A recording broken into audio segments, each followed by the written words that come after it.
Good evening, everyone. Thank you, Oh wait, AR and Coco. wait, not Am yet. I We gotta starting get the now? background. Well, we'll start it soon. Sorry. What? There Psyching me we, out. there we go. Okay, I'm gonna start your timer when you say your first word. Okay. So, again, thank you, AR and Coco. Thank you, judges and Jeff, for being willing to debate. Um, for this debate, I'll be arguing that Jesus of Nazareth was a real human that existed in history. Based on the historical evidence and the reliable standards used to determine authenticity, origin, bias, and reliability, it's reasonable to conclude that Jesus is a real person in history.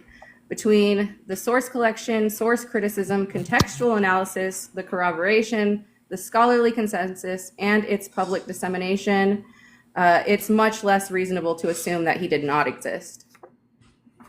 Parts of the historical method for finding out what's historically true, I just mentioned the first one, was source collection. So for Jesus, we have the New Testament, we have Josephus, we have Tacitus. For source criticism, we have authorship, dating of the Gospels.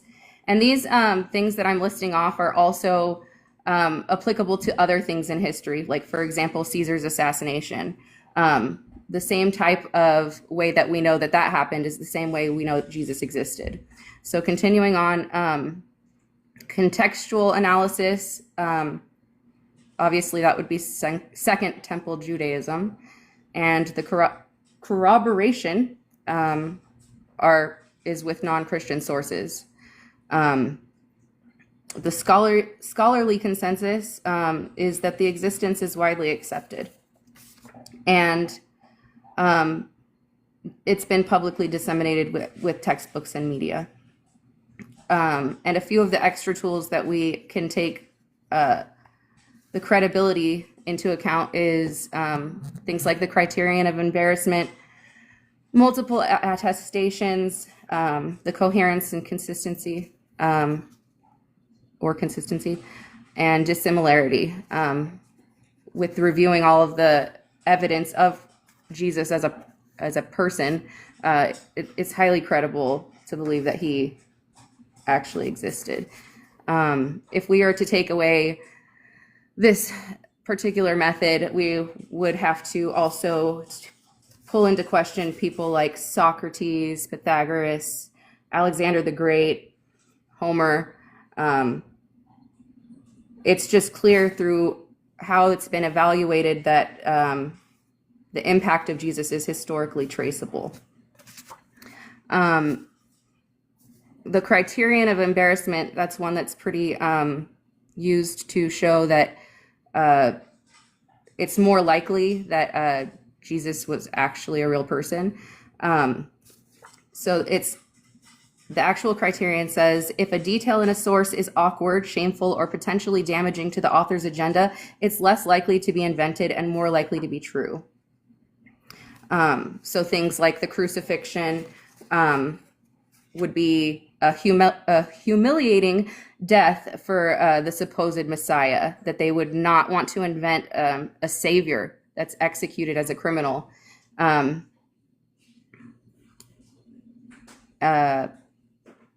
Normally, people tend to hide or spin like uncomfortable facts like that. Other things that would be included in this embarrassment criterion would be he was baptized by John, the failures of the disciples, and women being witnesses. In that time period, those would be embarrassing. The consensus and scholarly standards, it's widely accepted by scholars. It's like the most accepted thing. I have Maurice Casey, E.P. Sanders, and Paula Fredrickson, who are not Christian scholars, who that believe Jesus was a real person, but deny like the supernatural side of it. The last thing I want to bring up, I think, is the oral tradition and how that is also reliable within this historical method.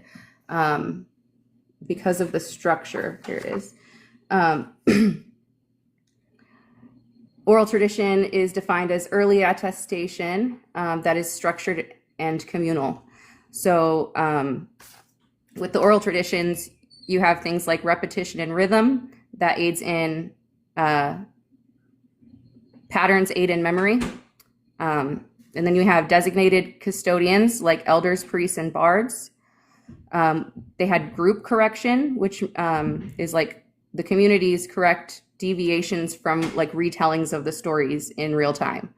And then there's mnemonic devices where they use rhyme and meter and formulaic phrases to ensure consistency.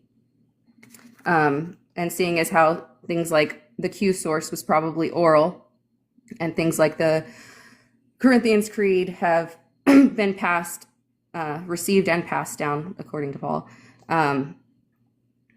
We can see this as a reliable oral tradition.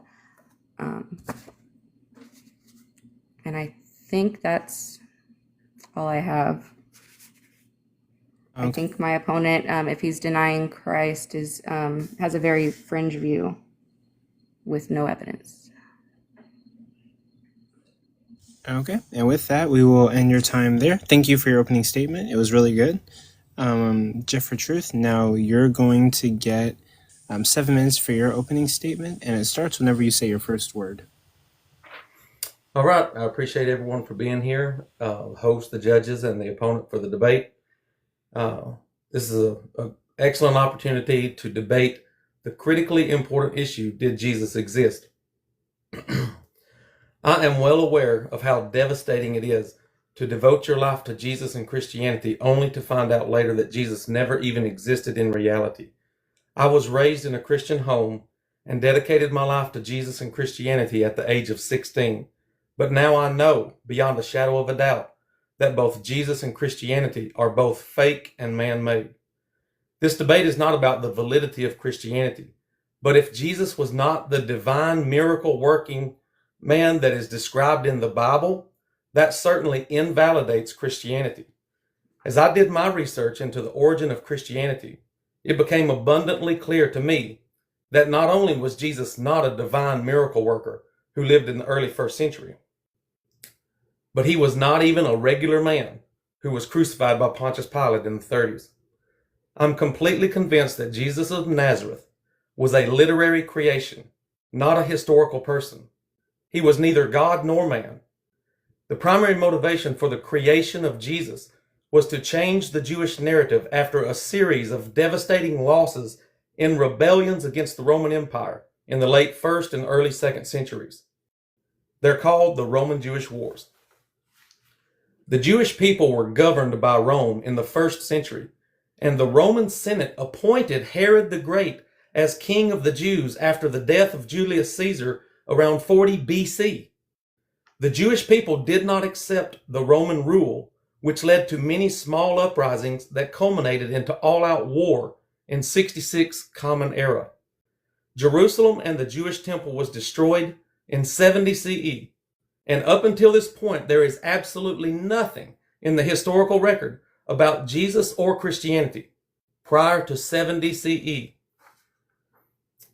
The Jews had faith that their God would send them a military Messiah, like King David, to overthrow their Roman oppressors. But the Jewish God was completely powerless against the Roman army. There was a second Roman-Jewish war called the Kitos Rebellion.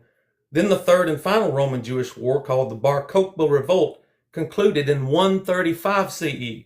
The very first Christian writing known to history shows up after the Bar Kokhba Revolt in 144 at the hands of Marcion of Sinope. Scholars who say the biblical Gospels and some letters of Paul were written in the 1st century are basing their conclusions on assumptions and the testimony of Christian church fathers like Irenaeus, who wrote in the late 2nd century. The message attributed to Jesus, repent or perish, was not a divine message from God, unless you understand that God was actually Caesar. This was a Roman ultimatum to the rebellious Jewish population. The Romans essentially demanded that the Jews abandon their hope for a military Messiah and submit to Roman rule or face continued destruction. This explains why there is no reliable evidence for Christianity prior to the destruction of Jerusalem in 70 CE. The Christian Bible is chock full of threats of Jewish destruction and the destruction of anyone who rejects Jesus as the true Jewish Messiah. There was no famous man in the 30s who started the Christian movement. The Christian movement was a pro-Roman, anti-Jewish, post-war propaganda campaign. Jesus was a completely fictional literary character created to destroy the Jewish dreams. Furthermore, this explains why the Romans pushed Christianity on the world. They promoted a religion that demanded submission to authority and promised a reward in the afterlife, a stark contrast to the rebellious military messiah figures who had caused them so much trouble. The figure of a peaceful, non-military messiah who taught his followers to turn the other cheek and to pay their taxes to Caesar was the perfect antithesis to these rebels. Finally, this explains why Jesus has no power to heal, no power to answer prayers, no power to work any miracles today. Jesus' powers only exist within the literary framework of Christian texts. As a literary creation, he cannot perform actions in the real world. His powers, like his existence, are confined to the pages of a book. Christianity is a product of political and military conflicts, not divine revelation. The figure of Jesus Christ was just an invention to solve a pressing political and military problem for the Roman Empire. And that concludes my opening statement. Okay. With that, we will end your timer. Thank you for your opening statement, guys. Both of them were really good. Now we're going to move on to the first round of cross-examination. Bobert, you're going to get 5 minutes to cross-exam. And it starts whenever you say your first word. Wait, are you okay with me calling you Sommer, or do you want me to call you Bobert? That's fine. Oh, okay. Go ahead. So, good opening, Jeff. I have a few questions about some of your claims, like if the Romans created Jesus, which Romans did that? And how do you know? Do you think that like writings are the only form of attestation that we can track through history? I'm not aware of what you can track other than what is written. There's no archaeological evidence for Jesus. So the written testimony is all we have. So here's the thing, right? You just said archaeology is also used, right? Yeah. To determine if something was real or not. Okay. So when you say that there are no writings within this time frame that you've kind of randomly chosen to say, well, there should be writings in this time, I just don't think that that's a reasonable standard to have in that era for those people. You don't think it's reasonable for someone to write about a God who came to earth? No, I think it's reasonable for people to write about it. I just think that your standard for it to be written like is not aligning with like how we measure if something is like true in history. Okay, I disagree with you. Okay. So oral tradition, like I was going over earlier, is early attestation, and it's structured and communal. I'll go into some details on that again.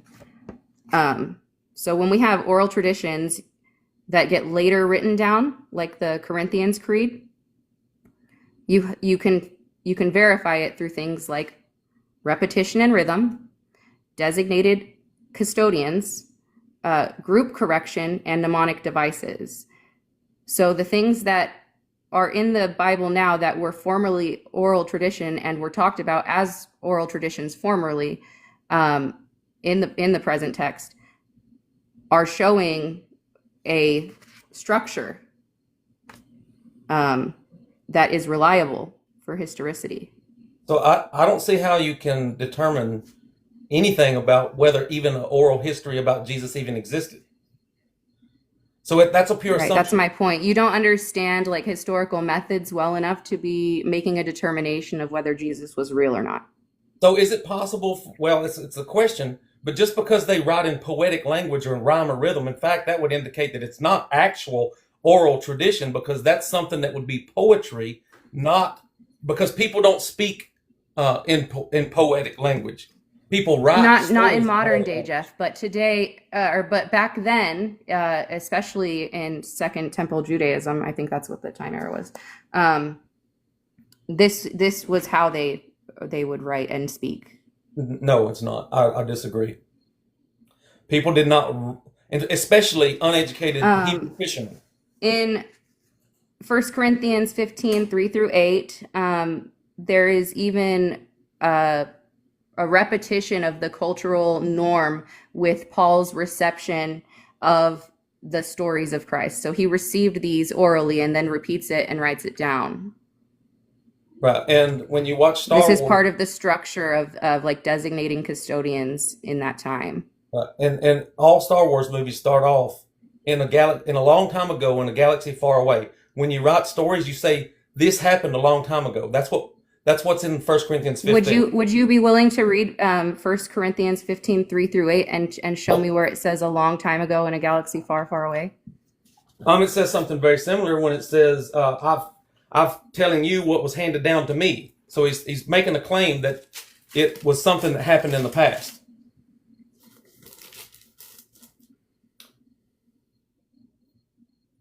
Correct. I'm kind of confused on what your contention is. Someone can write a story and say it happened in the past. Someone can say that I heard that Jesus fulfilled the prophecies, and it could have been written in the 2nd century. And there's no way that you can legitimately date 1 Corinthians 15 Creed to anywhere in the 1st century. When was Paul's writing, Jeff? Do you know that? 2nd century. Yeah. Where do you get this dating from that you have? Okay, Well, answer that question, and then we'll move on to the next part. so there is no evidence that any of Paul's letters were written in the 1st century. And I have internal evidence from the Bible itself, from Romans and Corinthians and Galatians, all the ones that they say are authentic, that indicates that it had to be written after 70 CE. And we have no evidence that any of them were actually written before 70 CE. And Paul was supposedly dead in the 60s, and dead people don't write letters. So I don't think Paul wrote anything. Okay, and then we'll stop right there. That's going to be first round, Bo Bird's cross-examination. Now, Jeff, it's going to be your turn for cross-examination. I'm going to give you 5 minutes on the clock, and it starts when you say your first word. Okay, so I'm making the argument that the Bible is fiction. It is a fictional story that was written directly in response to war. And it's amazing to me that so many people have a hard time understanding that, if you talk to Christians, they will even admit to you that Christianity is the new covenant between God. The old covenant was with the Jews, but the new covenant was with the Gentiles. And the Gentiles are actually the Romans, the Roman Empire. That was the Gentiles. You've got the Israelites who consider themselves Jews, and then everybody else. Doesn't matter where you're from, everybody else is the Jews. So Christianity is the update to to Judaism, and we don't have any evidence whatsoever that Christianity existed. Actually, in the entire 1st century, we have no evidence of it at all in the entire 1st century. The very first reference to Christianity is from Tacitus, and he says it's a mischievous superstition, but that's in the early 2nd century. And you brought up Josephus, so people always go to Josephus as the number one extra biblical source for Jesus. But yet, practically every single scholar knows that the one short little passage called the Testimonium Flavianum in Josephus, which is the introduction to Jesus, is not original to Josephus. That Christians later manipulated that and they changed it in some way, either adding it entirely or manipulating it and making it a pro-Christian statement. So when I found out as a Christian that, first of all, nobody wrote about Jesus during his lifetime. Not a single person wrote about Jesus in the 30s. Nobody.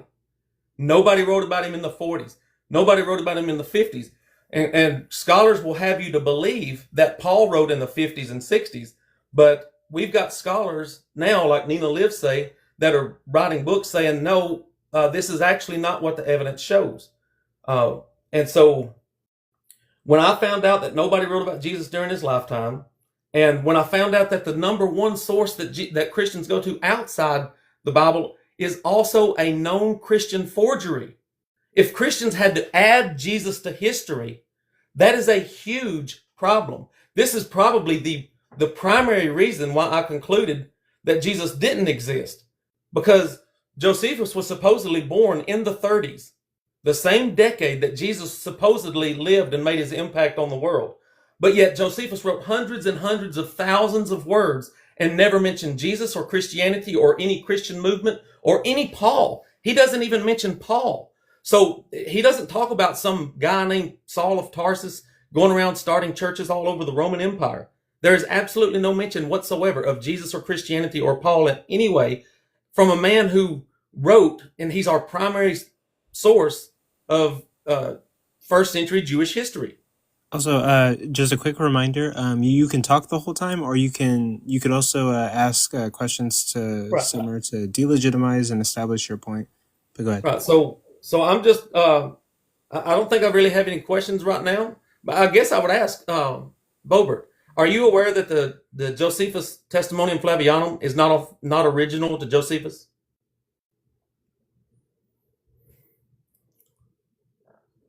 I know that there's what's it called, interpolations and changes, but these are all things that are account. So an interpolation is a change, right? So somebody changed it, right? That's what an interpolation is. Yeah, not in any sense that would change the reality that Jesus was a real person. We don't know that there was anything in the text before. The earliest manuscript of Josephus is from the 10th century, 1,000 years later, and it was preserved and copied by Christian monks. So we don't know what the original said. All we know is that what we have in the manuscript today is not original to Josephus, and we know that. And you admitted already that you know that there are interpolations, which means somebody else manipulated the text and made it say something that it didn't originally say. That destroys the credibility of Josephus. And that's my time. Okay.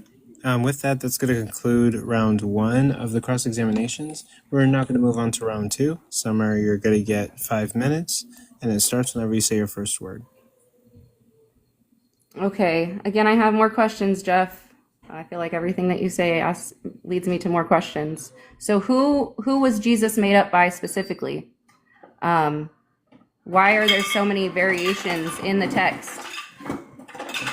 Hang on. So the way you can find out, who's responsible for anything is you say, who does it support or who does it benefit? And, in my opening statement, I mentioned how this Jewish Messiah was instructing the Jews to submit to the authorities that were over them. That was the Romans, the people who were in power. Where do you get this understanding of the text? Just from the plain reading of the text. Okay. Do you know how to properly read the Bible? Yeah. Do you think that plain reading it is how you come to the truth of what is actually being said in the Bible? Yes. When Jesus says you should pay your taxes, that the Jews should pay their taxes to Caesar, the best way to understand that is through the plain reading, not by changing it and making it mean something that it doesn't say. Okay, well, that's not how those things work. Again, you're making up standards again and again for how things should be determined to be true or not. There are already standards in place that have scrutinized the existence of Jesus. Like I said, most scholars, virtually all scholars, do not deny the existence of Jesus as a real historical person. That is because all of the standards that are in place to determine the truth about history have been applied to the claims of Jesus being a real person.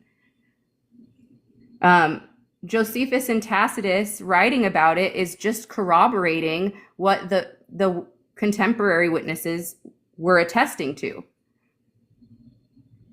We can't just throw out oral tradition, or we end up throwing out people like Pythagoras. Well, you need to Do you demonstrate. think Pythagoras was a real person? I haven't studied Pythagoras. I don't know. Do you think Homer was a real person? I don't know. I What about think, Socrates? I don't know. I haven't studied Do you this. see how you're applying a standard that's not applicable to historical truths, and you're only biasly showing that towards Jesus? No, I'll demonstrate in my next period how I'm not. Um, I mean, do you think Zeus was real? Do you another, think Apollo was real? Perseus? there's a difference. Also, when you use these standards, it is how you determine the difference between what is like potentially a historical truth and what is like a myth or a fiction. Okay. The scrutiny and the peer review that these things go through before it's told as a truth are like extremely rigid. And the things you're giving me are just opinions, very fringe, unreliable opinions with very wobbly standards for how things are determined. I consistently demonstrate. My position is every single character in history that has superpowers is most likely a fictional character. In fact, it's so likely that it's a fictional character that I would say it's that you can never demonstrate that any of the supernatural characters in literature have ever been real. So I'm being We're consistent. not right. So just because a text has things that are mystical or mythical in it does not negate the truth within the text. So Jesus being a real person isn't changed by the fact that there are facts that you might see as unrealistic. Okay. I've got questions, but I'll save them for my time. Okay. Also, I guess one more question I have is like, what? Nope, I don't have any more questions. Never mind. Okay. You still haven't told me who specifically created Jesus, other than Romans in general. Anonymous people that were operating under the authority of the Roman Empire. Oh, so it was multiple people. Of course. Yeah, it was written by many people. Yeah. The story And was you have populated by evidence different of this? Can you show me the evidence of it? Answer that, and then we'll move on to the next section. people. So stylometric analysis will tell you that it was written by different people. Okay. With that, we're going to move on to the next section, which is going to be part 2 of the second round of cross-examination. Jeff, for truth, you're going to get 5 minutes to cross-examine, and it starts whenever you say your first word. All right, I feel like I need to address the scholarship and the consensus because I do not believe that anything is true because scholars say so. In fact, scholars debate and argue on practically every single issue. Therefore, scholars don't even think that what they say is true. They just make opinions. They draw conclusions based on how they interpret the data. So it is a logical fallacy to conclude or suppose or propose that anything is true simply because scholars say so. That is a fallacy. Scholars disagreeing actually just reflects richness of historical inquiry, not that Jesus didn't exist.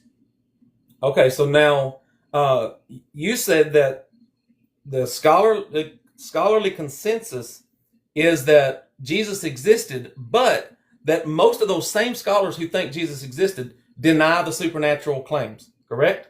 Yeah, which is irrelevant to this debate, right? It's We're not focused irrelevant. on It's very Historically, relevant. Jesus is a real person is the debate. So, We're not arguing whether okay, now, Jesus was okay, supernatural anything. but you're the one that says that it's true because a bunch of scholars say Jesus existed, but yet you disagree with the scholars, most likely, I'm assuming, that you disagree with those same scholars that say he did not perform miracles. Like I said, that's irrelevant to this discussion. It's not irrelevant. You're appending the Again, I'll scholars address that what you were disagree just with. saying. Diversity presupposes that there was a historical figure. So the fact that there are so many scholars having different discussions about it is just to show that it's got a lot of richness in its Okay, so historical inquiry. I want you to try to listen to what I'm saying. You are saying that it is a valid point to say Jesus existed because there are a lot of scholars who say he existed. But those same scholars Virtually say all scholars are going to affirm that Jesus was a real person. What? You can't find like a modern scholar of like antiquity that denies the existence of Jesus as a real person. Yes, Richard Carrier, Robert Price. There are a bunch of scholars that are mythicists. Right. That's a very fringe view, right? Okay, like so no evidence. It has tons of evidence. No, it just has opinions and it's not an opinion. inferences. So you're not tracking what I'm trying to get across with this appeal to scholarly consensus.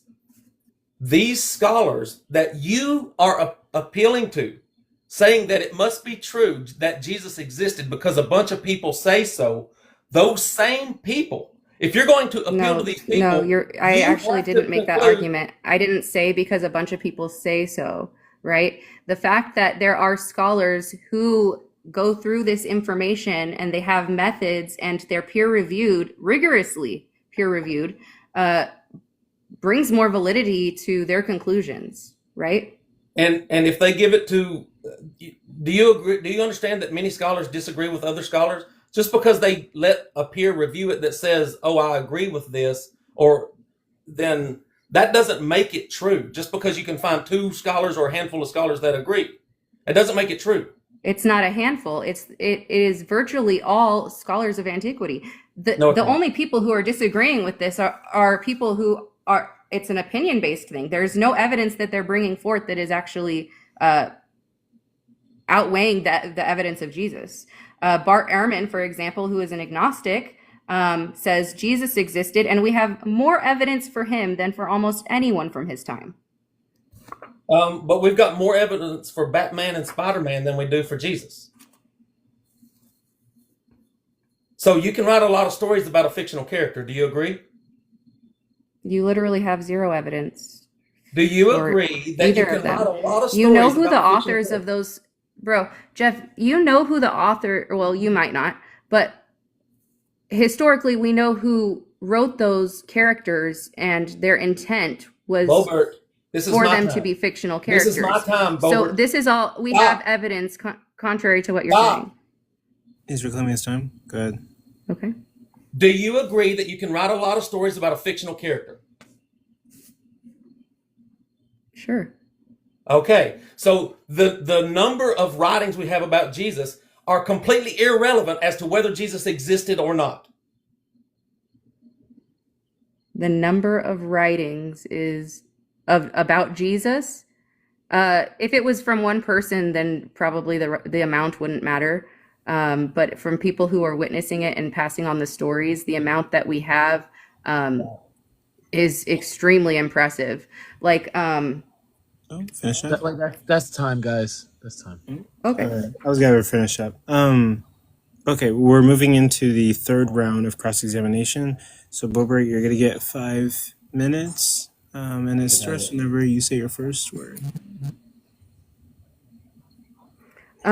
Yeah, so Jeff, it's just the case that if you demand airtight contemporary documentation for Jesus, and you keep this standard across the board, you'd have to discard much of ancient history.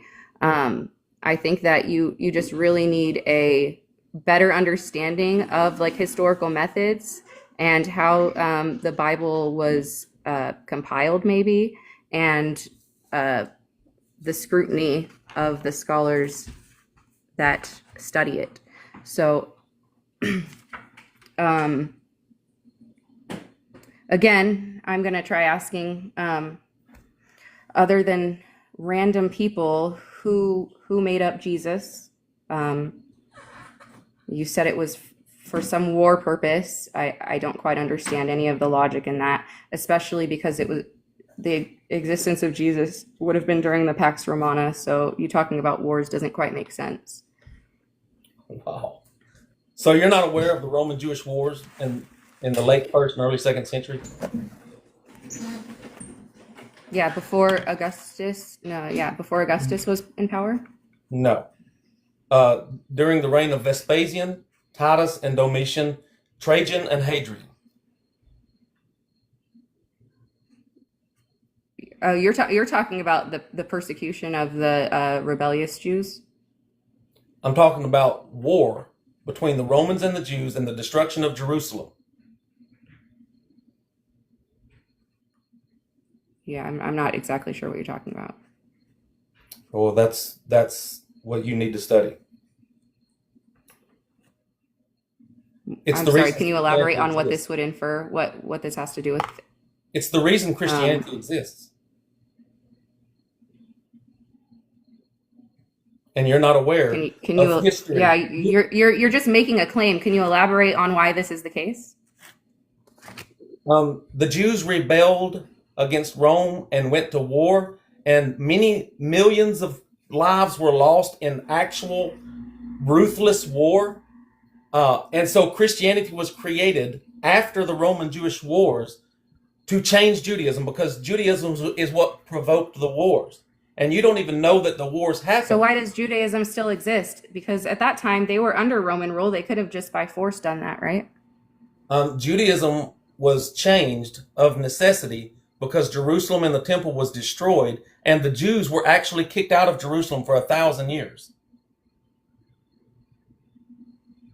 Yeah, I don't get how this is telling me who wrote or made up Jesus, and I'm still unclear as to why they would need to make up Jesus to resolve any of the things that you're talking about. Because the Jews believed in a military Messiah that would lead them in military victory against the Romans, but that failed. So the Romans created a peaceful Messiah who only died on the cross and promised rewards after you die. Because it destroyed the Jewish ideology of. But it didn't, because there's still Jewish ideology today. It wasn't destroyed. That form of Judaism was destroyed in the Roman Empire in the 2nd century. That form of Judaism was destroyed. What form of Judaism are you talking about? Temple worship in Jerusalem, where they think they're going to take over the world through military power. So, like a subsect of Jews that were like, I'm really confused because this doesn't explain how the rest of the Jewish diaspora is still existing. Well, that's a whole nother debate. So the people who think nobody today can prove that they're a Jew through lineage. Nobody. The Jewish ideology is by choice and culture, not by bloodline. Jeff, I'm still begging you to give me some type of anything for, like, who made up Jesus. Like, as far as the evidence that we have that Jesus existed, we have sources and dates and all of these things. People who we know the stories would have come from using the same thing that you say you use, stylometry, right? Who made them up? Who made up Jesus? It most definitely was not other than just random Romans, or please give me something. I can guarantee you that it was nobody named Matthew, Mark, Luke, John, or Paul. Okay, you are aware that English didn't exist back then, and you probably read the English interpretation. By any translation of those names, by coincidence, it could have been somebody with those names, but the Christian belief that Matthew, Mark, Luke, John, and Paul wrote the New Testament as eyewitnesses or contemporary witnesses to these events, that is absolutely false. It was not written by any contemporary person in the entire first century. It was written in the second century by people who were creating a narrative, a post-war Do you have narrative. Do you have evidence of that? Yeah, I That, wrote a book. wait, hold on. Wait, yeah, that's Oh, time, I'm guys. sorry. I didn't mean to ask another one. You're good. So with that, we're gonna move on to Jeff's turn. So you're gonna get 5 minutes to cross-examination, and that will start whenever you say your first word. All right, I'll pick up with where we just left off. My evidence is actually documented in a book, and I wrote a book called Jesus Demigod, Putting the Lord on Trial, and I highly recommend that you read it because you can verify all the sources that I cite in there. Did you say it was a book written by yourself? That's evidence. Yes. Oh, okay. Yeah, and I cite my sources, so you can look at all the sources that I found when I did my research, reading Josephus, which you obviously haven't even done. You quote Josephus, but haven't even read it because the main point of Josephus's writings is the Roman-Jewish War and the destruction of Jerusalem. But you're unaware that the Romans destroyed Jerusalem and the temple in 70 CE. And this goes back to, so you've said a few times that you seem to think that these stories about Jesus were written by people who saw him. Do you think that any biblical story, I'm talking about inside the Bible, anything in the Bible was written by somebody who actually saw Jesus walking the earth? Yeah, I think you're confused about my actual stances on that. So attestations do not have to be written down for them to be valid or true.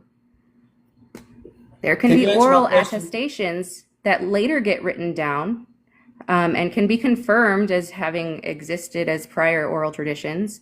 And all these things with their consistency and what was the other word? But consistency is the main thing. What's consistent? There's nothing consistent. Are more evident than your fringe-based opinion that has no evidence. Are you aware that there is practically no consistency whatsoever to the New Testament Gospels about Jesus? It is consistent. No, it's not.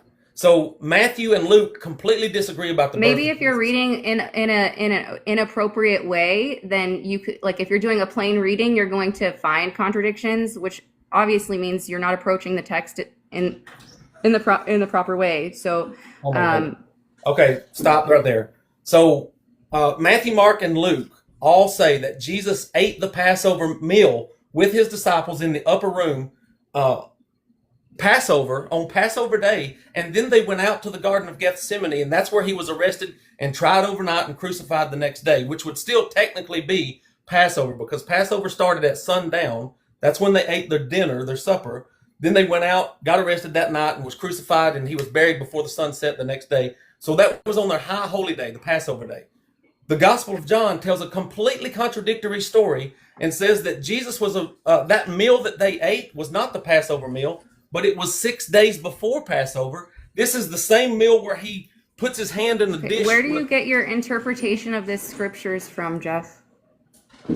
Okay, in John chapter 12, verse 1, it says... Bro, you're just reading the scripture. How do you know that you have the right understanding of the scripture? So John chapter 12, verse 1 says this: 6 days before the Passover, Jesus came to Bethany, where Lazarus lived, whom Jesus had raised from the dead.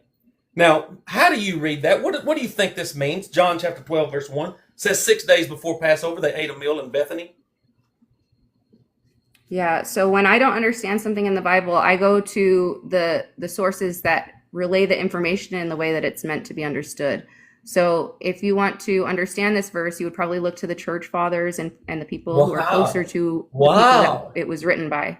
Okay, so when you find a contradiction in the Bible, you just assume that you can't understand it, that you're not smart enough to understand it by the plain language. You need to go ask the people that started the religion or who are telling people what they should believe. You can't trust your own understanding for reading the words on a page. You have to go ask a man to tell you what to believe, because you're assuming that it must be true and there must not be any contradictions. So, oh preacher man, oh priest, can you please tell me how I should believe What is the correct way to read the Bible? Like so I that said, can't find any it's contradiction? historically valid. It's not an assumption. All of this stuff has been scrutinized by a lot of scholars. So a lot of the claims that you're making, it just sounds like you're angry about some like religious experience. It doesn't sound So like you're I am actually angry. addressing whether Jesus Barbara. existed or not. I am angry because I've wasted over 40 years being indoctrinated and brainwashed by people who tell me that this is a holy book from God. And I have found out, and it is not even remotely close to a holy book from God. It is an evil book of men that is only used to control and manipulate the minds of others. And you're admitting it and demonstrating it to everyone now that you can't even read a book and understand the words on a page. You got to go ask somebody else to tell you what to believe. Okay, we'll stop right there. So with that, there's going to be 3 rounds of cross-examination. So now we're going to closing statements. Sommer, you're going to get 3 minutes on the clock to close and summarize your argument. It starts whenever you say your first word. Okay, so it's clear my opponent has no real evidence that Jesus was not a real person in history. There's no method to his unreasonable assumption, and in spite of the extensive amount of evidence, like I quoted Bart Ehrman earlier, there's more evidence for Jesus than virtually anyone of his time, pretty much. And I'm quoting loosely, sorry.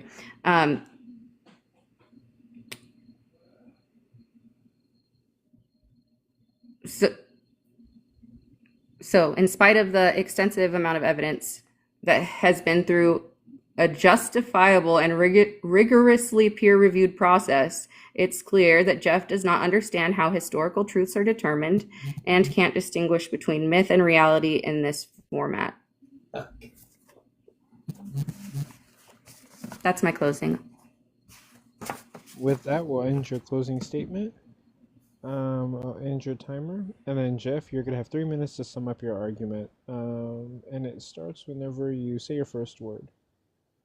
All right, so I find it astounding that she thinks that I can't tell the difference between myth and reality, but yet she's the one who believes in a magic man who walks on water, who heals the sick and cures the blind and paralysis, simply because she reads it in a book. You see, if the historical method that you are referencing cannot tell the difference between a character who walks on water, who controls the weather, who resurrects other people from the dead, and magically heals blindness. If your historical method can't tell that that's a mythical character, then your historical method is unreliable.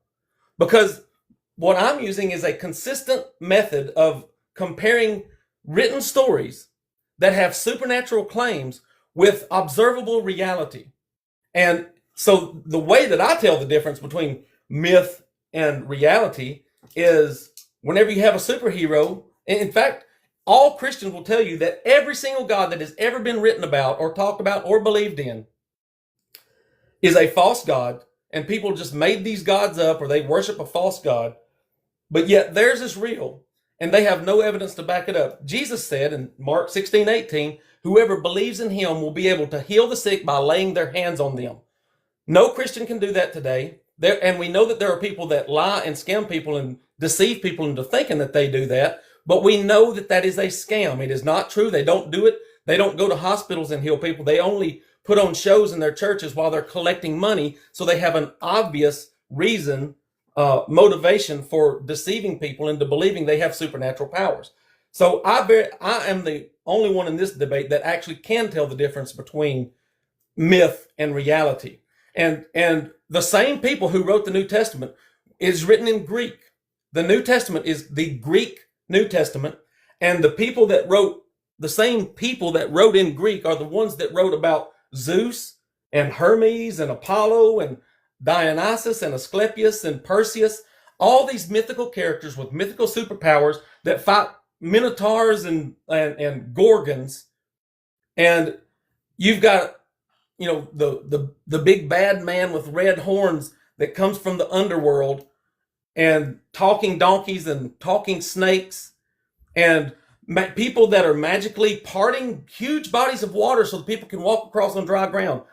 You are going to tell me that I can't tell the difference between myth and reality, but yet you believe that all those supernatural things happened in the past because you read it in a book, because your historical method is obviously not adequate to help you distinguish between what is real and what is not. You see, all you got to do to know that Christianity is false is go to a hospital and pray for somebody and touch them, and they will be just as sick after you pray and touch them as they were before. And that's something I want to get out before I run out of time. Yep. Finish your last statement. Have I run out of time already? So finish your last sentence. The Bible, New Testament, was not written by anybody who was alive to witness Jesus. Matthew, Mark, Luke, and John were not written by eyewitnesses. The church doesn't even claim that Mark and Luke were written by eyewitnesses. Luke even admits on the front page, first chapter, that he was not an eyewitness. So we can stop it right there. And with that, that will conclude the debate. Thank you both for your closing statements. Thank you both for your cross-examinations, and thank you both for your opening statements. Judges, if you're ready to give your judgments, we can do that right now, and then I'll give it 20 minutes of audience comments and questions, and that will conclude the event. Congratulations to all the people who debated today and won. And also good job on all the people who debated and lost today. You still did a good job, and the people who won today will be moving on to the second round of this tournament for the $300 that's going to go to the winner of this tournament. We have $300 for whoever wins. But yeah, thank you guys, and yeah, we're going to put up the poll. And yeah, judges, go ahead and give your judgments. Whoever wants to go first.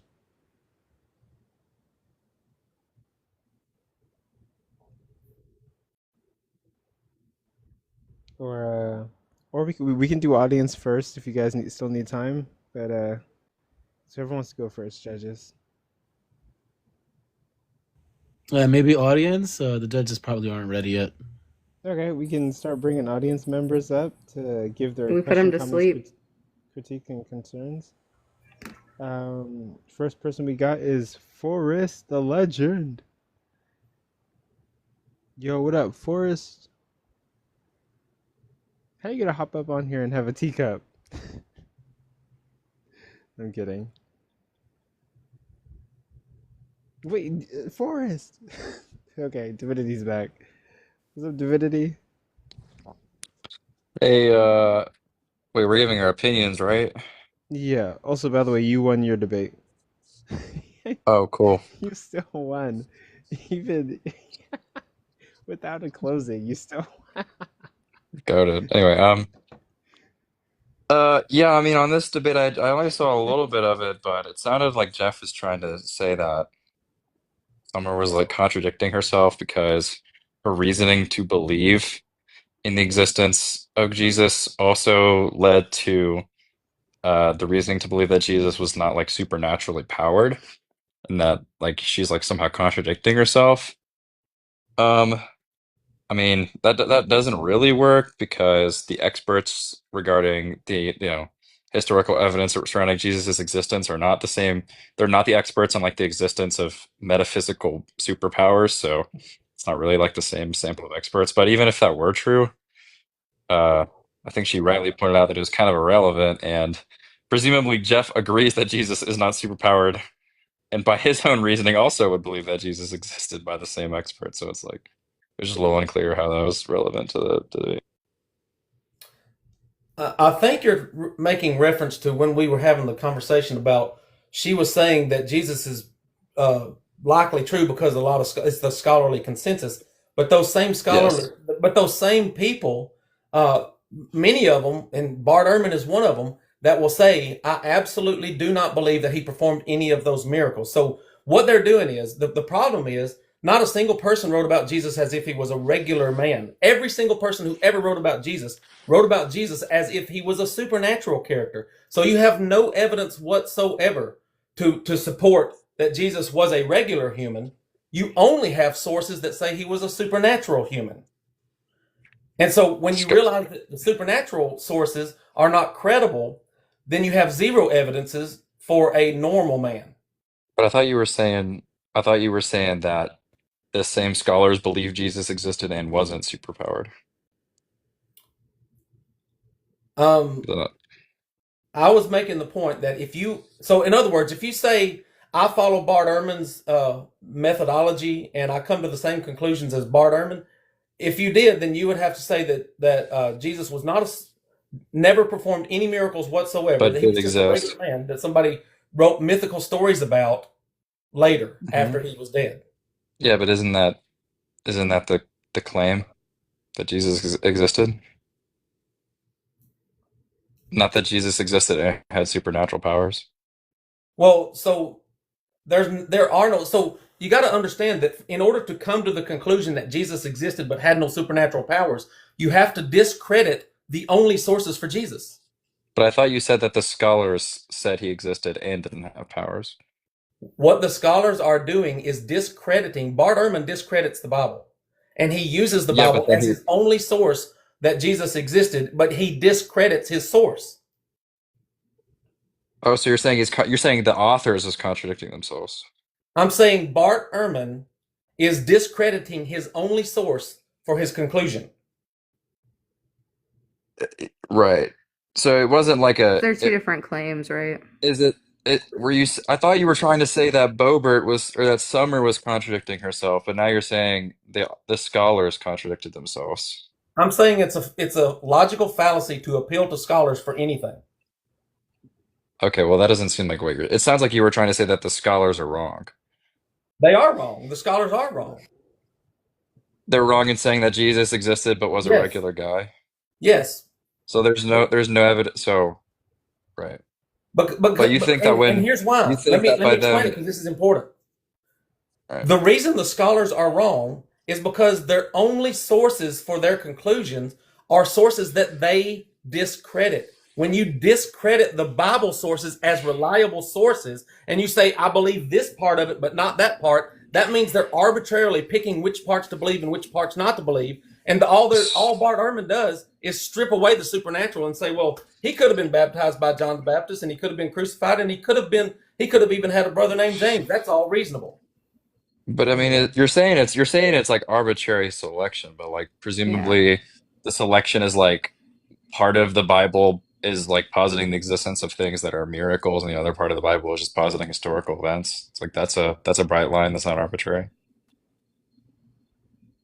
But anyway, we do have to get to the other Anyway, guests that probably want to ask questions. But thank you for coming up, Divinity. yeah, I guess Oh, yeah, no problem. and also no, you're totally good. Also, congratulations on your win, and no, you're totally good. Oh wait, what was the split on the judging? Wait, AR, do you have the screenshot for the poll on Divinity's debate? On the judge, Yeah. Well, not he the was saying not the judge not the and poll judging. for Oh judging. shoot, my Yeah, for bad, my bad. judging. Yeah, the judging. What was it The again? judging was 3-0. It was unanimous. Okay, cool. Yeah. Unanimous, yeah. Yes. All right, cool. You guys have a good luck with the debate. Good luck whoever won that debate. Yeah. And all right, judges, are you ready? And then we can do the audience after, or do we still need to do audience and then get to the judges? You ready, judges? Tiny Friction, Mitch, you guys here? You guys good to go? Ready. Okay, go for it, and then we'll do the audience after, and then we'll call it a day.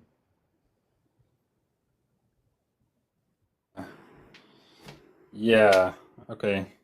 Thanks for the participants for having that debate, and everyone. Although I will say that was probably the one that I least enjoyed of those so far. I think it definitely could have been a lot better on both sides.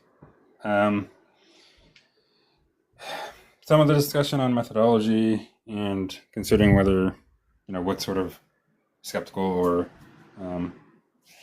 unskeptical commitments one methodology would commit to was somewhat interesting. I mean, I don't know. I'm not sure that some of the inferences around there on both sides were all that good. But I'm not going to get into details of that now.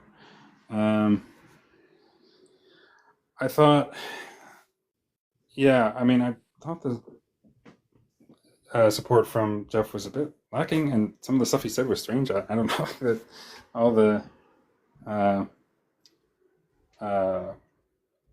they say that all the the Gospels were 2nd century or something like that. I don't like. Not sure what's going on there. Well, It's a very I vague view. wish I could explain it to you.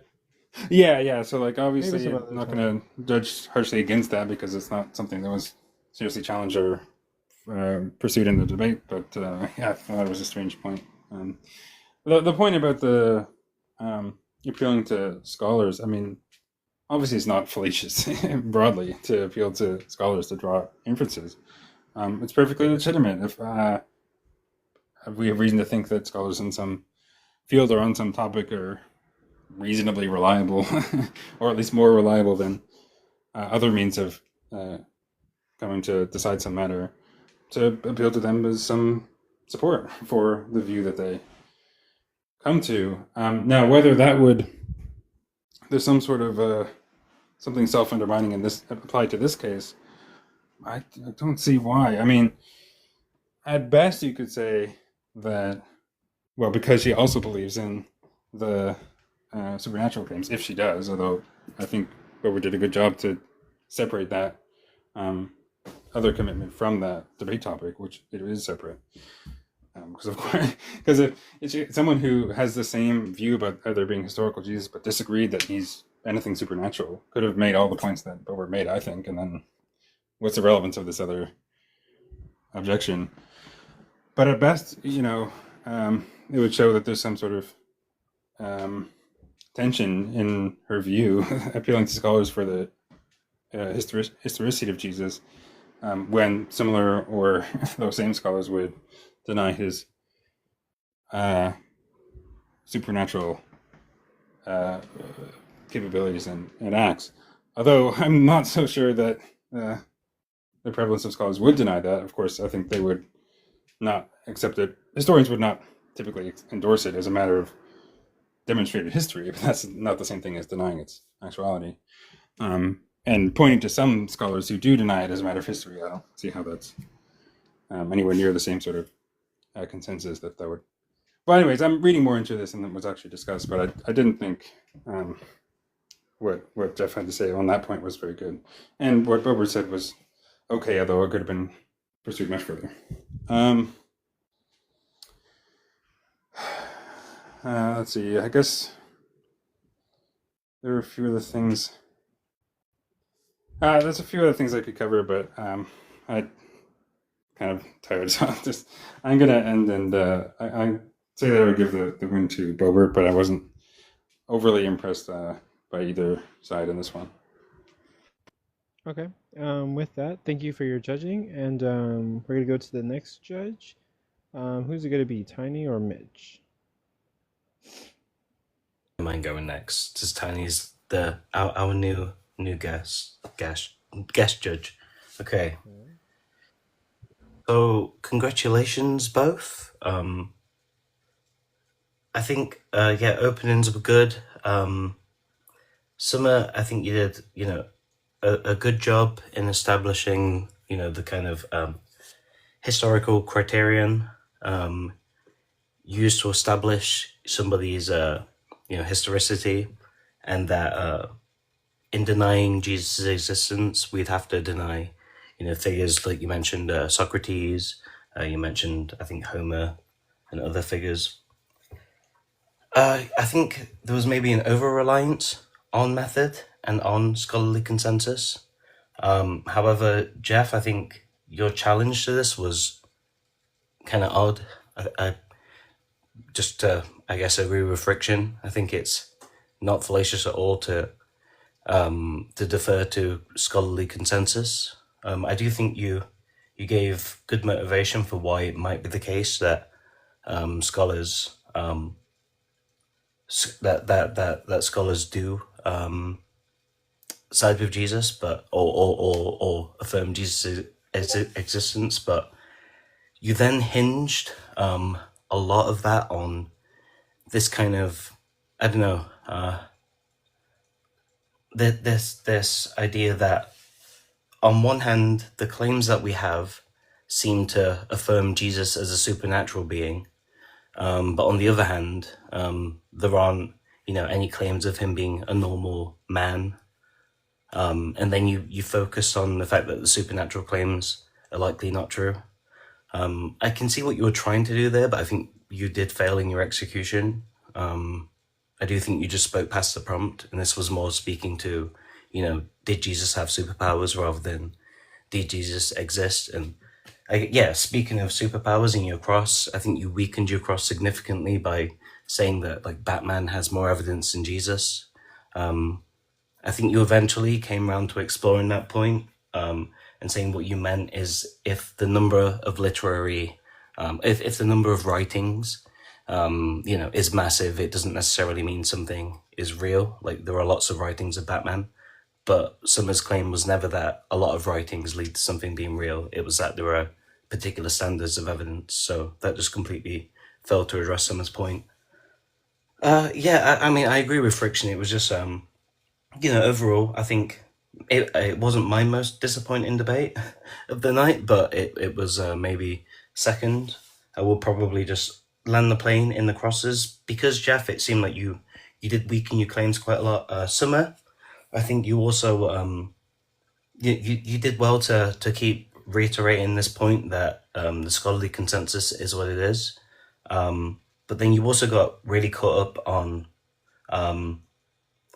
like Jeff said that just because scholars say it doesn't make it true, and then you kind of got caught up on this idea that disagreement between scholars raises a probability of it being true, which might itself be a good point, but had nothing to do with what Jeff was saying, and that kind of lasted for a while. So I think that was actually on Jeff's cross exam, so that was more a point against Jeff for not controlling his time. But okay. In terms of closing, Sommer, it was very brief. I would have loved to have heard more. You reaffirmed the historical criteria and the scholarly methods. You point to kind of a lack of a plausible alternative from Jeff, and you emphasize that rejecting Jesus means rejecting all of these historical figures that we typically take to be real. Jeff, your closing, it seemed to rely on those superpowers a lot. Again, it seemed to focus on the fact that prayer healing doesn't work, right? That you can go out and demonstrate that the supernatural claims are not true. But again, this just feel, it seems to miss the prompt. So very narrowly, again, I'll give this to Boba. Okay, thank you for your judgment. With that, Tiny Science, you're the last judge that's left. Tiny, you're the last one left. All right, so the opening statements, I think, Jeff, you did an appeal to emotion and personal credulity in the beginning, in the very first minute. And then you brought up some points about the Roman wars and how Jesus was likely a Roman invention. You didn't really provide sources for that. You said something about Herod the Great in 66 CE, and there's nothing prior to 70 CE for the story, which I give you points for that. You did bring up Marcion and Irenaeus, and then in Bobert, in your opening, you brought up the authenticity, the origin of it, the historicity, sources, the criticism and in context, the contextual criticisms, the scholarly consensus, the criterion of dissimilarity and embarrassment. You brought up the Baptist John and the women being witnesses, which is part of the criterion of embarrassment. You did bring up the Corinthian Creed as well, and that was, I give you mad points for that because you actually brought data and sources. In the first cross-examine, Jeff, you asked a question during the cross-exam, which is a no-no. You shouldn't do that. You disagreed, but you didn't present an argument. You did bring up Nina Livesey, so I will give you some points for that. You said that the scholarly consensus is a logical fallacy, and I just want to know exactly what logical fallacy that was. We can discuss that after this, but you did bring up Richard Carrier and Robert Price. as sources, which these are two scholars. This wouldn't be consensus. This would still be fringe. And you did bring up Bart Ehrman, and even though he disagrees with the supernatural, he still does grant Jesus's existence.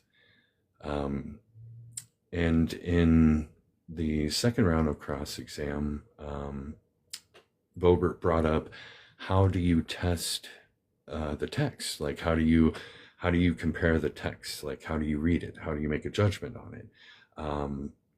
And she did bring up a point about standards as well for interpretation. She also brought up the scholars and many historical sources, like Josephus Tacitus. She brought up the fact that there's evidence for Pythagoras, Homer, Socrates that is about the same when it comes to this person just existing. So bringing in the supernatural really isn't relevant to that. And then going into the last cross-examine, again, the question of historical methods was brought up. Jeff brought up there was some military Judaism and how ethnic Judaism and some sort of erasure theory, which I don't think has much merit. And then during the last cross-exam, I give the points to Boebert as well. She did bring up a lot of the points there as far as like the scholarly consensus goes again, which, I mean, if you're going to contend the supernatural Jesus, that's a completely different argument than if this person just existed. And you also brought up that being Jewish was a choice, which is really strange to me. I don't know how that works. So in the closing statements too, it was still brought up that Jeff didn't provide the proper evidence. I mean, you briefly glossed over that it was a Roman invention, but you didn't provide the evidence for that claim. You more focused on how it's a supernatural thing and how basically there's some sort of personal vendetta you have against Christianity, which I totally understand because I am myself an atheist, but I don't think in a formal setting that that's a good argument. So overall, I'm going to give this entire debate to Boebert. Okay.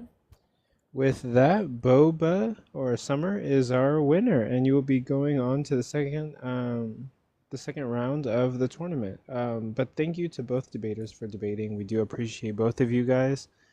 Ojikalo did have to leave. There was something he had to go take care of, but Ojikalo told me to say thank you to everybody who's here. He and me and AR are very much appreciative of everybody that showed up to this debate, or all of these debates that we had today. And we thank you guys for being here, for watching, for liking the live, for sharing. Now we're gonna do question, comments, critiques, or concerns with the audience. And with that, you know, after we get through all the audience members who want to come up, we're gonna call it a day. And Can you give a quick recap of the debates and the winners? yeah, so I think Sommer won this debate, Joey won the last debate, Divinity won his debate, and Mob. and Mob Mob won his debate. Yeah. Am I glitching? I think people are saying I'm glitching. You're glitching a little bit, yeah. Oh, Well, darn. keep talking. Maybe it's fine now. Okay, how about now? I think that's okay. It's a little background noise, but Okay, this will work. But yeah, so our winners for today are going to be Mob, Joey, Divinity, and Sommer. But yeah. Time? Say what? Is it still question time? Yeah, it's question time right now. But I guess, I don't know, ladies first. Go ahead, Whit. I don't know shit. I'm just up here. Oh, okay. Go ahead, Mob. Yo, Sommer.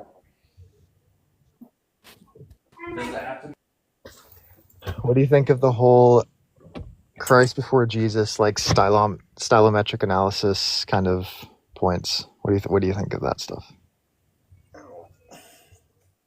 It's part of what you said. I heard about stylometric, whatever, but what'd you ask? Do you know that guy on TikTok, Christ before Jesus? No.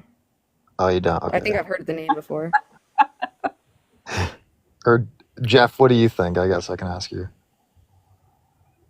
I don't have a problem with it. I mean, I think it's good to use data to analyze this ancient text. I think there are a lot of flaws and assumptions that are built into it. I don't think it's definitive, but I think we can clearly say that the New Testament was written by a bunch of different authors, without even doing data analysis. You can just use basic common sense and see all the contradictions and say, if this was written by the same person, he was telling a different story. He was contradicting himself. When do you think? You know, like what's his face, the one that was out in the woods, and then he like was he wrote a bunch of letters, but that's how they found out who he was based on the style of writing. Paul? No, is it the Unabomber, or was it the other guy? This is getting funnier. Like, Sommer, there's like a guy called Christ Before Jesus on here, and he just stylometric analysis and says Paul and Jesus didn't exist. Like, it's like a dude on TikTok. Wait, Jeff, when do you think Actual stylometry, because that's a real thing that they use in like criminal investigations. Yeah, that's true. I don't fucking know. When do you think Acts was written, Jeff? True. Okay, how come? Why do you think it did not mention Paul's death? The New Testament narrative was deliberately written to tell a fictional history. So, but whenever they mention the destruction of the Jews, which is mentioned all throughout, these warnings about the day of wrath that's coming, and the destruction of the temple specifically mentioned, the reason that scholars say that the Gospels could not have been written before 70 is because it mentions the destruction of the temple, and it is foolish of them to presume that it was predicting the future when we have no manuscripts, no citations or references at all that these things existed prior to the war. So it's foolish to presume a miracle when you don't have the evidence to prove the miracle. Okay, and with that, we do have like 3 guests in the comment in the queue. Wait, I'm gonna swap you out. And Shark has like 5% on his phone, so we're gonna bring him up. And Mob, you satisfied with that? Yes, you can swap me if you want. Go you. We're gonna bring Fredo up, but go ahead, Shark. You got it. Bobert, how does it feel to be a champion? A champion? I mean, I don't feel like that was like a championship debate or anything. Yeah, no worries. Yeah, wasn't much. So I just want to clear the air. Jeff, do you want to retract your statement that all Jews are Jewish by choice? No. Wow. It is a culture. It is a tradition. Judaism is a bloodline. Listen, if you will go read Ezra, just read Ezra. Just to clarify, You just said both. Just to clarify, you think that 100% of Jewish people are only Jewish by choice? Just so this is on the record as clear as possible. Yes, culture or choice. Yes, it is. Holy shit, you're an idiot. There is not a single person on You're a earth that can fucking trace. moron. Listen, there is not a single person on earth that can trace their bloodline to Abraham, and that is what the definition of a Jew is. Wait. You're wrong. It's David, actually. No, it's not David. It's actually Jacob, because Jacob is Israel, and so it's not David. It's Jacob. Go ahead, Fredo.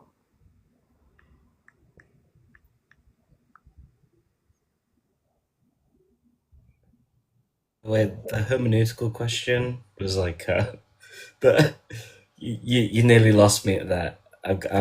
That seemed very irrelevant, but that was just an extra criticism. Wait, actually, okay, wait, hold on. Before we go any further, maybe I'm a little bit tired, but I'm like honestly confused. I just searched it up. Like, is Jewish a choice? And like, okay, I'm gonna sound stupid. I don't want to embarrass myself. Okay, it's like somebody go, please. On my end, a Jew would be someone who was a Jewish by bloodline, and there is not a person on earth today. And by being Jewish by bloodline, you have to track your lineage to Jacob, the great grandson or the grandson, whatever, of Abraham. That is the definition of a Jew. from a bloodline perspective.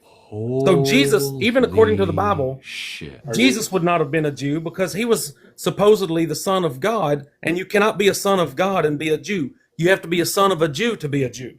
Can someone clarify this? Well, it could have traced back to his mother. But wait, are you saying that nobody alive today can actually has the knowledge about their entire ancestry back to David or Jacob, or are you Correct. saying that none of them, in fact, have that ancestry? Nobody alive today can track their lineage to Jacob. Nobody. But do you think it's possible that there are people who, in fact, have that lineage, even if they're not able to, Okay. actually Okay. track So it that's themselves? possible. That's possible. Yeah. There very well may be some descendants of Jacob, but nobody can prove it because no, we don't have that record. Okay, Fredo, do you have anything for us? Yeah, I was just going to say about when they were talking about the stylometry of Jesus before Christ, their book. It's been, academics have absolutely smashed that book. The stylometric methods have been critiqued for major methodological flaws, including overstatements about novelty and inaccurate historical framing. Critiques argue that the stylometric support of rejecting the historicity of Jesus is invalid, and it's got stylometric as a legitimate place in New Testament studies, particularly assessing the authorship of disputed letters like the pastoral epistles, and researchers continue to debate stylistic patterns in Paul's letters. However, no mainstream scholarly work using stylometric data or science, stylometry or data science conclusively denies the existence of Jesus or Paul. He claims that Jesus and Paul didn't exist, and no academic scholar using stylometric, and they do use it in support of it, and they do question some of the writings, the epistles, and so forth. But no one actually claims that Jesus or Paul didn't exist based on stylometric or data science. Wait, is that anti-Semitic to deny that Jewish people exist? Jeff. No. I think So I think he's talking about the faith of the Jewish. I'm saying there is a culture. difference between culture and bloodline lineage. Jeff, There is a being difference, irresponsible and we with do you not have very well. bloodline lineage. We only have cultural and religious Jews today. Oh, Jesus. Right. Okay. So he's saying that for the sense of being Jewish, that has to do with having a certain bloodline that traces back to, Isaac, Abraham, Jacob, whatever. He's claiming that nobody today can confirm that they're Jewish in that sense. It might be that people are, but he's saying that nobody can confirm it. Correct. Okay, Nobody can prove that they are bloodline descendants of Jacob. That's what I'm saying. That's not anti-Semitic. That is a factual statement. Okay, Yeah, so well, like I I'm wouldn't say really. that's anti-Semitic. I mean, it might be contested. Oh, Jesus. This is okay. I'm really tired. Like my brain's not tracking everything. But you're saying it's not anti-Semitic, but like people in the comments are saying that it's anti-Semitic. I don't want to like push any narratives that like Jewish people don't exist or like be anti-Semitic to the Jewish community. I don't really want to be associated with that. So maybe we can like maybe not say those statements in the future. And let's try to see if we can move forward. But like, So you shouldn't even entertain so I didn't say Jewish people don't exist. People are Jewish by choice, and no one can prove their lineage to. In fact, you can't even prove that Jacob was a real person. But this all can be proven, and we're trying to show you that and show how you're like reiterating some like anti-Semitic rhetoric. yeah, No, I don't you really can't want to prove that be. anybody is bloodline related to Jacob. You cannot. It's impossible. I really don't want to be associated with that. I don't hold the same position. Everyone, please note that I don't hold that position. AR doesn't hold that position. Day of Debates doesn't hold that position. OG doesn't hold that position. But yeah, I don't really want to do like anything anti-Semitic. That's not really what I want to promote. But let's move on to the next thing. What's the next thing that we're going to talk about? But also like, do you believe if you question someone's belief, it's being anti-Semitic?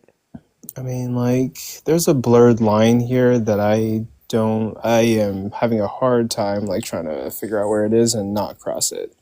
So, like, I prefer we just move on to the next conversation. So if you said a Christian's belief is wrong, is that anti-Christian? I said I would prefer to move to anything else that we could talk about. No, I'm just asking. So I'm not talking about that anymore. I'm talking about Well, yeah, but Christianity. I don't want to talk about this topic at all right now. I would love to move on to like any other guests or people that we might have that want to come up and ask a question. I just have something I want to say about the debate and the judge's review. And so what seems to fly over everybody's head is that there is not a single source known to man that claims that Jesus was a regular person. The only sources we have about Jesus say that Jesus was a superhero. And so it is completely illegitimate to say that that Jesus existed based on sources that are not credible. The Bible is not a credible source. Scholars do not even believe that the Bible is a credible source. Bart Ehrman destroys the credibility of the Bible, says it says things that are contradictory, things that absolutely did not happen in history, and it is full of mythology and legendary things that people dreamed up for whatever reason. So when you discredit the source, you cannot use the discredited source to justify that Jesus existed. No, you can't. So there's two ways in which you can, right? Hang on. That's silly There you because go. he uses the source to justify that Jesus existed. You're literally putting holes in the source that you're using. That's ridiculous. He literally says that Jesus existed, and you're now Yeah, claiming. but look, That's ridiculous. yeah, there's two ways in which you might make that. You might still make an inference even if you think the source is unreliable.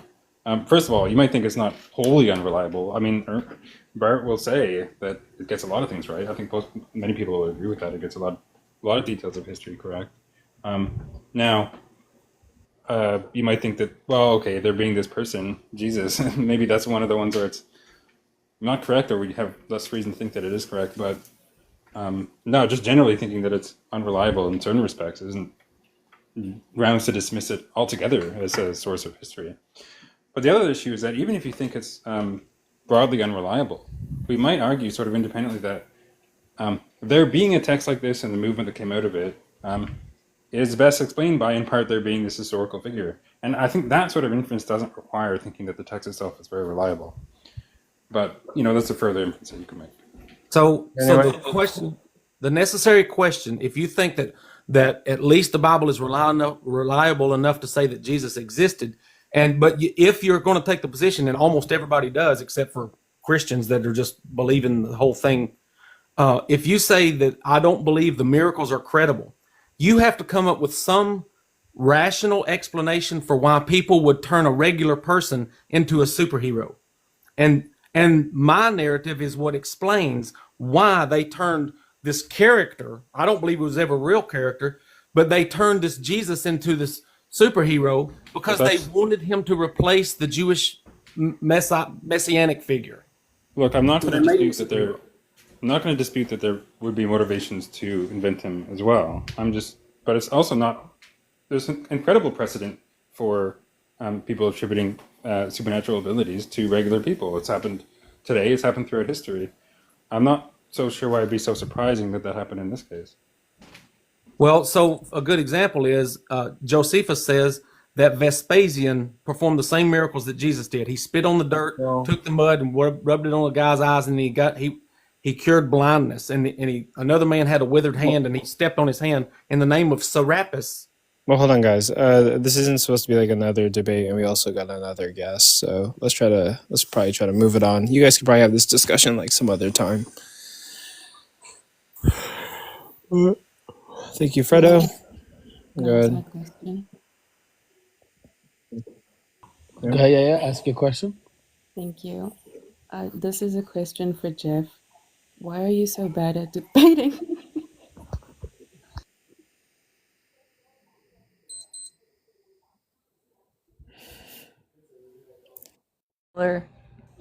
Okay. All right. So. Okay. We're wrapped up. Can I just ask a question? Was Probert the affirmative for the existence of Jesus? Yeah, it's Sommer. Yeah. Also, let's try to keep the conversations professional, everyone. Jesus Christ of Nazareth. We're trying to run a professional debate platform. That did exist. Okay. Rav, what do you got for us? What you got for us, Rav?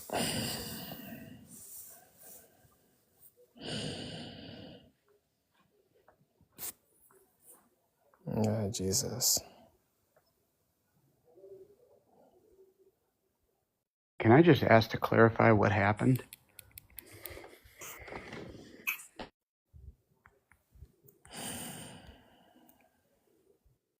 What do you want? An overview of the entire debate?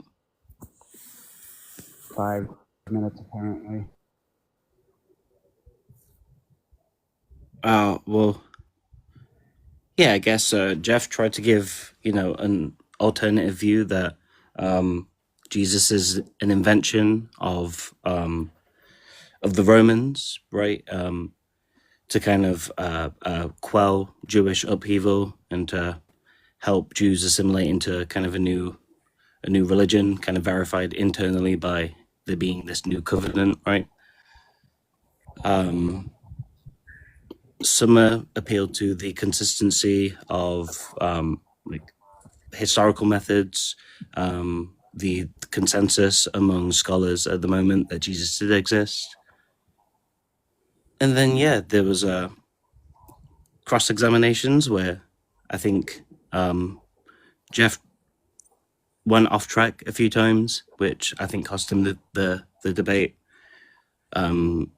Still, even now, I don't think he quite understands the critique that, there are people today like faith healers who may exclusively be referred to, like the only historical records that may remain of them at some point is that they are faith healers who, had supernatural abilities. That doesn't mean those people didn't exist, right?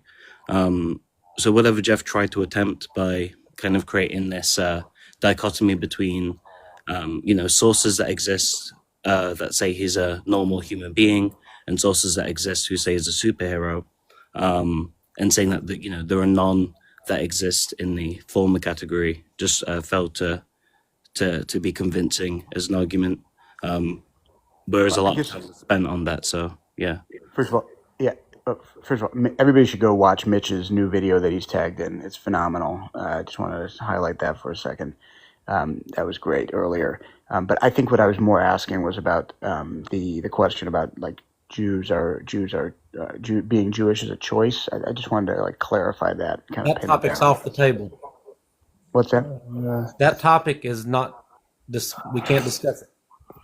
I would say if you possibly can, in the DMs, probably talk to Jeff. He thinks that being Jewish is a choice, and he doesn't think that Jewish people exist. Coco, that is false. That is not what I ever said. Jewish people do exist, but they are Jewish by choice, not by bloodline. Oh, okay. Oh, that's the position. What does that mean?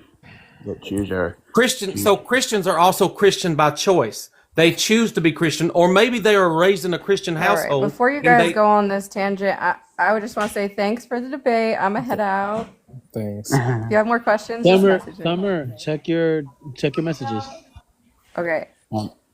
Jeff, I'm gonna just extend a insightful olive branch, and feel free to reach out anytime if you'd like to speak to a Jewish person or maybe try and understand how Judaism works from a. So which of the 12 tribes of Israel did you descend from?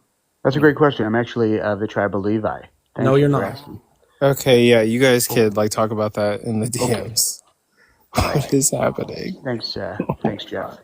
If you're born to a Jewish mother, you're already Jewish by a non-choice. That just debunks your whole entire worldview. That's the same thing as being born to a Christian mother, and you say that you're a Christian, you moron. Anyway, we could move on. If you're born to a Jewish mother, that's how it works. If you're born Please to a talk Jewish about mother, this somewhere else, you're please. automatically Jewish. That Okay. debunks everything you've said. Okay, please just talk about this somewhere else. Anywhere else. Oh Jeff, my God. I just really, and then I'm gonna hop down. I think like being curious is a far greater quality than being assertive or sure of anything, especially when it has nothing to do with you and you just don't know. I listened to the vast majority of this debate. You were vastly unprepared. You only showed opinions. You were an epic failure in this debate, and I've heard you speak on other topics before, and you're just not a prepared or educated person. And I would encourage you to be more curious and read more books, and not embarrass yourself so thoroughly in the future. And that's all I have to say. So best of luck to you. Fuck off. Okay, that's fine. Anyway. I just tried to help you out. That's all. Yeah. Well, You're fuck embarrassing off. I don't yourself. care. I don't need your help. I don't want your help. That much is clear. Yeah. Bro's mad he lost. Wasn't this also the person that was like anti-LGBTQIA plus? No, I don't know. you can sleep with whoever you want, just for the record. I don't care where you put your wiener. Yeah. How do you feel about people who are? Well, actually, guys, this is wait. Okay, this is a professional like event that we're having. So like, this mudsliding we can like probably do it some other time. I do want to like before. Jesus Christ. Okay, I did a terrible job towards the end of this debate. The point of this is we're not trying to push anything like anti-Semitic. But also like I apologize for not like shutting that down whenever that ended up happening. Now I'm not like we need to mind what we say up here. You have nothing to apologize for. This person they projected their own opinions and they made a fool out of themselves. That's okay. Everyone, we need to mind what we say. Words have power. Please be very clear on what you're saying. Jesus. Okay. But Damien, what you got for me? Yeah, you got any comments, questions, concerns, or critiques? I already said my piece. But if I can stay up, that'd be great. In case there's any other crazy things going on, all right, or any topics. I just joined in just to say my piece. But if there's another topic that I like, I'd like to be up there for that. Oh, jeez. If that's okay, I'll be respectful. I'll be a professional this time. Oh no, you're totally good. Yeah. Do you guys want to say? I say I'm sorry, Coco. I'm done. Okay, Well- now Jeff, I have another question. Are you really embarrassed? Sorry.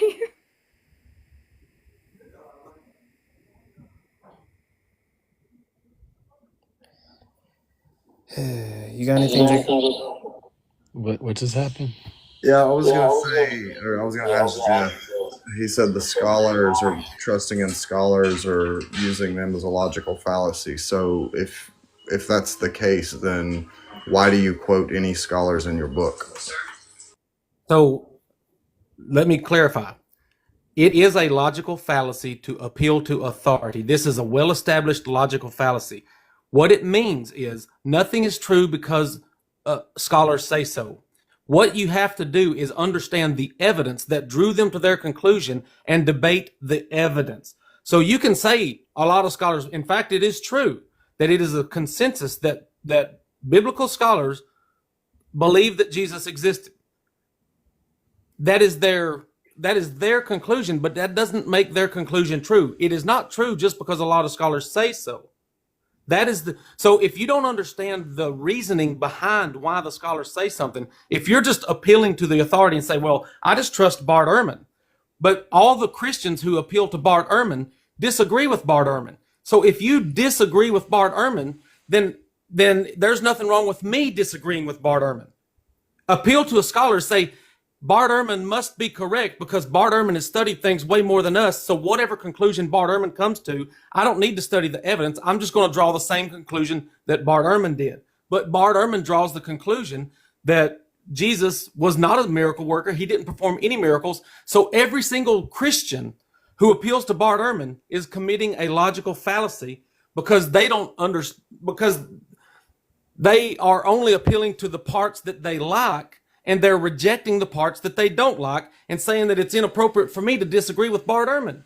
But the Isn't problem, that the problem, is the that problem not is, Jeff, called? hang on, hang You on. would The say that's problem is, Jeff, confirmation bias, right? yeah, the problem is Yes. he has he uses And so you would sources. say, so how is what you're doing not confirmation bias? Can you clarify that? So I was a Christian for over 40 years. If I was going to have confirmation bias, Personal testimony, like, can you give us your unbiased authority or opinion? yes. So when the Bible makes claims like you can heal the sick by touching them if you believe in Jesus, this is objectively false. So I know that the Bible is not reliable because I can prove it. Jeff. The problem is he's not using sources. He's not using any source to justify whether Jesus Christ walked on water. He's not using any source. All he's using is the fact that it was a supernatural event. That's the issue. The issue of his existence, he uses sources to actually verify that. And so do hundreds of scholars, well-known, academic, well-researched scholars. He's just using the fact that it's a supernatural event that justifies he not performing those. Now, the fact is we know supernatural events are a thing. So the fact is he can't actually prove it physically that it didn't happen. That's the difference, Jeff. Nope. Supernatural things are not a thing. Nobody can demonstrate anything supernatural. But Jeff, supernatural thing. Let me prove it to you. What's a supernatural event? What's the definition in the dictionary? Something that defies nature. Something that defies nature. No. It's the cause or existence of something that cannot be explained by the laws of science. Correct? If you look up every definition, it's literally say the manifestation, the cause, the existence of something that cannot be explained by the laws of science. Well, that's not necessarily a good definition, even if it's in the dictionary. Because Fredo, listen. Definition. Are you saying definitions don't mean anything? I'm saying that it's not a good definition. No, but your definition, I'm saying to you, the definition of supernatural, his claim that those supernatural events didn't happen is because we don't see them happening. But he can't prove that they didn't happen. And the point is, the definition of supernatural, in all instances, says it's the cause or existence of something that cannot be explained by the laws of science.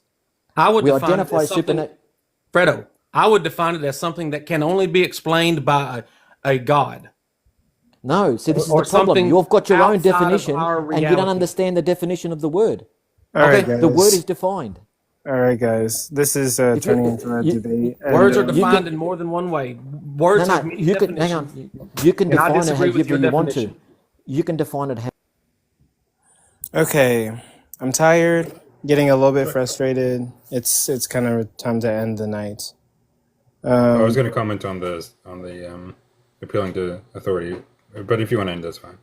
Oh, go ahead. You can go ahead and give a final thing.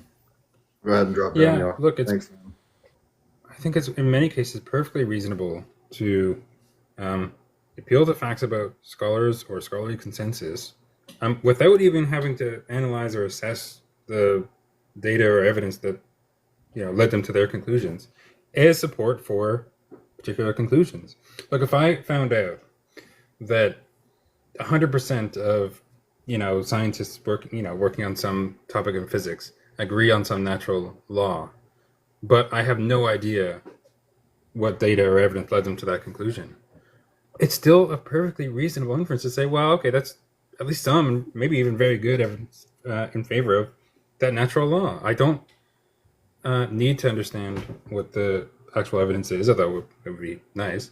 And it's not fallacious. That's a perfectly reasonable statistical inference. So yeah, obviously you can have illicit or unreasonable appeals to authority. It's just saying like, well, it must be true because this person said it. Or in cases where we think that we have reason to think that the methods and conclusions are not very reliable. Yeah, okay, and that's a worse appeal to authority in that case. But I just disagree with what Jeff was saying about appealing to authority in this case. I could say more, but I'll let you end it up there. All right. But ultimately, thank you guys for judging. Thank you, audience members, for attending and watching. We really appreciate you guys being here. We really appreciate all the likes. There was like 26,000 likes for this debate event. We appreciate you. Thank you guys. Really sorry about the ending there. Maybe I should have moderated more. My brain just didn't catch it. But yeah, we're not trying to push any anti-Semitic anything on our live. Everyone, please be careful with your words. But yeah, I don't really got anything else. OG Kylo said thank you for you guys being here. OG Kylo really appreciates you guys. I appreciate you guys. AR appreciates you guys. AR, you got any final words you have to say? No, I mean, congrats to everybody who advanced to the second round. And thank you, everybody, for participating. Thank you, judges. Thanks, Coco, OG Kylo. Thank you for everybody who helped promote the event. Thank you, Robbie, for sponsoring us. And yeah, if I forgot about you, sorry. Thank you. Just so many people to thank. But yeah, and congrats. Okay. Thanks, Judges, you got man. any last words? Thank you very much, and I hope everyone enjoyed. Take care. Yeah, absolutely. And with that, we will see you guys. We will see all you guys later. Next week, we are going to do round 2. Round 2 begins next week. And that's going to have the winners of round 1 going up against each other. And then, yeah, I'm going to have to make a promo for that. I will do that. Thank you guys for being around. I'll try to edit these videos and get these debates out as quickly as possible. But thank you guys. With that, we could probably end. All right, man. Good night, everyone.